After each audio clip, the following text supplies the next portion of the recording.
ব্যক্তি মালিকানায় অ্যাম্বুলেন্স পরিচালনার অনুমতি নেই, তারপরও দিব্যি চলছে খুলনায়। সরকারি বেসরকারি হাসপাতালে রোগী আর স্বজনদের পকেট কাটার অভিযোগ আছে তাদের বিরুদ্ধে।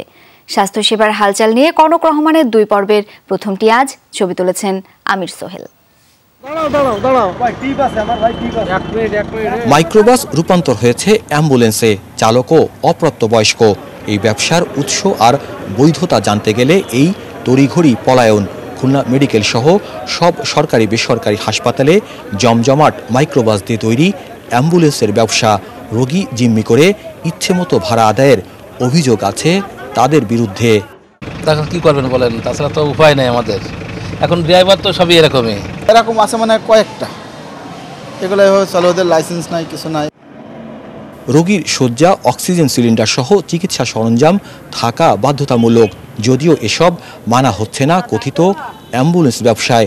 রাজনৈতিক পরিচয় আর প্রভাবে রমরমা ব্যবসা চালিয়ে যাচ্ছে।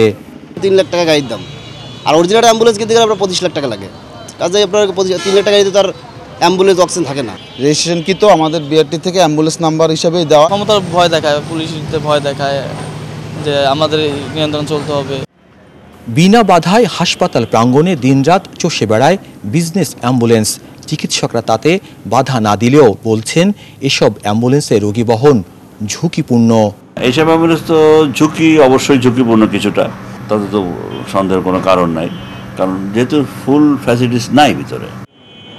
মাইক্রোবাস কিভাবে অ্যাম্বুলেন্স আকারে চলছে জানতে চাইলে উত্তর এড়িয়ে গেলেন বিআরটি এর এই কর্মকর্তা।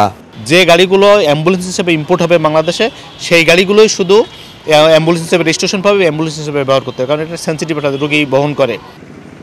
অ্যাম্বুলেন্সে রূপান্তরিত মাইক্রোবাসের কোনো হিসেবও নেই বিআরটিএ অফিসে। জরুরি, অতি জরুরি রোগী বহনের ক্ষেত্রে যেসব বাহন অ্যাম্বুলেন্স নামে ব্যবহার হচ্ছে, এগুলো আদৌ অ্যাম্বুলেন্স কিনা এমন প্রশ্ন যাদের কাছে, তারা থাকছেন নিরুত্তর। ফলে বাধ্য হয়ে এসব বাহনে রোগী আনা নেওয়া করছেন পরিবারের সদস্যরা।